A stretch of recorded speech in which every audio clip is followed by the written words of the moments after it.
Welcome back, guys. My name is Patrick, aka Chief Pat, and today bringing you guys a brand new video. So today I wanted to show off a war that we had against AL3RB, and inside of this war we were actually going for our 200th clan war win. We'd been at 199. I think we'd maybe won 3 or 4 straight wars before this, so if we were able to take these guys out, that would be our 200th win, and definitely something that we've been looking forward to over the last couple of weeks inside of our clan. So let's go ahead and check out this first attack from Ghost Rider, who is the number 2 player in our clan. Looks like he opted to use the Super Queen strategy, which is really smart because if you saw him shoot down that air defense with his queen, it was able to shoot right over that wall and take it out at pretty much maximum range. And that means his queen's going to be able to do a ton of damage across the base, including the king going in on the other side and managing to take out another couple of buildings. So far so good. This has been going really well. The Lava Hound and the Balloon are stuck on the other side of the base while the queen does work, and at this point he's sort of just setting himself up for the rest of the Lava Hounds and the balloons that he has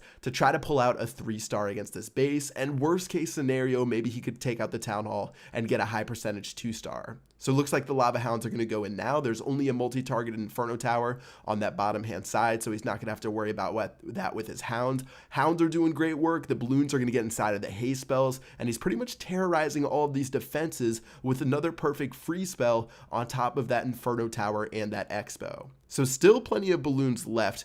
Doing pretty good amount of work on the defenses on the bottom. Looks like they're starting to group together, and he's going to go ahead and drop that second free spell on that Expo and a couple of Teslas. Multi-target Inferno Tower isn't going to be able to do too much against these balloons. It'll burn them down one by one, but really not that quickly. And then now with a couple of minions on the outside of the base, there's almost no defenses left. And seeing as the queen is still alive with that healer behind her, he's going to be able to take care of those last couple of buildings and end up getting a 3-star on this raid. So a really impressive attack by Ghost Rider. Pretty cool to see him pull this one out, especially against a Town Hall 10, both with pretty well upgraded base and Inferno Towers, minus those level 6 walls in the center. So really nicely job by him, and that's going to be, again, 3 stars against this number 9 base for the clan AL3RB. So 100% 3 stars, and that put us on a pretty good foot going into the rest of our attacks, because usually we only try to 2-star the Town Hall 10s and 3-star the Town Hall 9s. So to actually get that 3-star against the Town Hall 10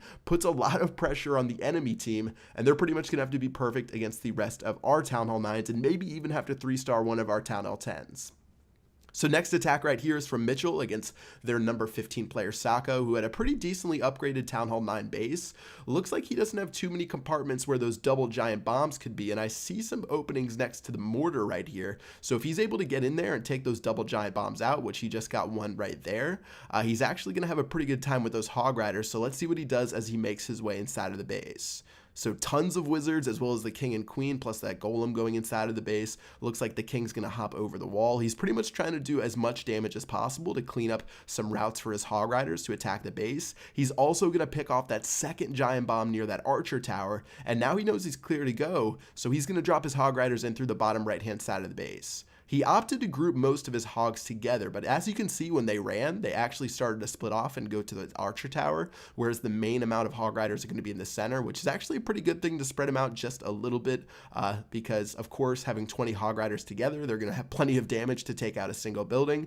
Another heal spell is going to go down on top of that Inferno Tower as the Hog Riders fight through the skeletons and the Barbarian King, and he's pretty much just slowly making his way around this base, but you do have to worry about this last giant bomb right here. That's going to blow up a couple of Hog Riders and another giant bomb right there, but it looks like a couple of hogs will actually be able to stay alive through that and take out that final wizard tower, and they can finally start hitting those skeletons back after they followed them throughout the base. So again, another 3-star against one of their Town Hall 9s. No defenses left, only that Barbarian King right here, so we can just watch the Hog Riders run throughout the base, finish this guy off, and wrap up another pretty impressive attack. So really nice job by Mitchell, especially to identify those giant bombs in the very beginning, get the golems and the king to be able to run over those on the very bottom. On the top, it got a little bit dicey if those Hog Riders had sort of come from a split angle and activated both giant bombs at once, but worked out for him. That's going to be another 3-star for us, and a very nice job inside of this raid.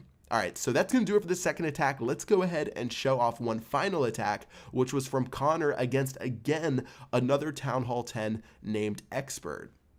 So taking a look at this base, you can see that he pretty much started the battle, or this replay starts with 3 minutes remaining, which means he took pretty much every second of time in this raid. Let's see what he can do as he's using a pretty traditional go wipe against this Town Hall 10 that's pretty much fully maxed out.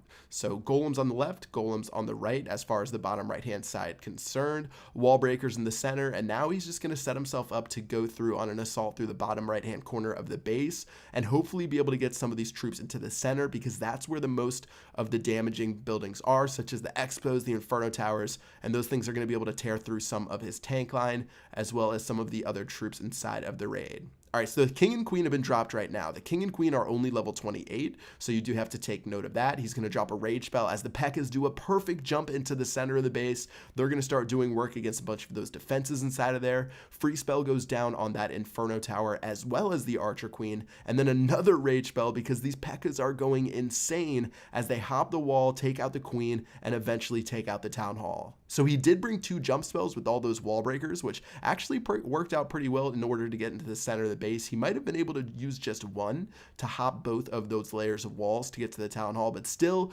things worked out perfectly right there. And sitting at 47%, still is his queen's ability, plenty of golems and a couple of P.E.K.K.A., and those guys are going to be able to break through the wall fairly quickly and continue to make his way around the base. So at this point, things are actually looking decent. Whenever you have an open base design like this, without having any of those wall compartments that are really annoying for units like wizards, stuff like that, who have to sometimes get a little bit too close to the wall and the defenses will take them out, he actually has started this little bit of a bodyguard situation with the P.E.K.K.A. and the golems providing plenty of fire for his queen to start doing damage to a lot of these buildings. He also has some wizards taking care of the buildings on the outside, so at this point, he's pretty much just trying to keep his golem alive as his queen and 2 wizards are making their way throughout this right-hand side of the base. So speeding for a little bit forward, Giant Bomb's going to miss both of the wizards and the archer queen. Golems have been turned into golemites though, so he's running out of tanks, and at this point with that Giant Bomb going off, it's his archer queen, a couple of archers, and a wizard against the rest of this guy's base. So nearing on 20 seconds remaining, Queen's going to go ahead and pop her ability. He realizes at this point he's running out of time and he needs some damage to take care of the remainder of these buildings.